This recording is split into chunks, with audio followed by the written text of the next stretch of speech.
How do we multiply 48 by 25 quickly without going through the 48 times 25 route? Now, we can multiply any number by 25 using this method.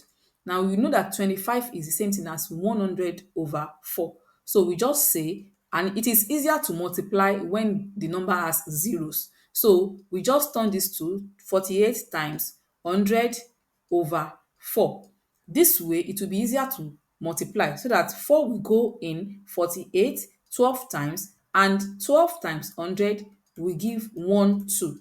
Once you've mastered the method, it will not take this long for you to solve it. Rather than having to say 8 times 5 is 40, keep 4, 5 times 4 is 20, this will give 24. Then 2 times 8 is 16, keep 1, 2 times 4 is 8, then we write 9. Then we have 0, we have 0, then we have 12.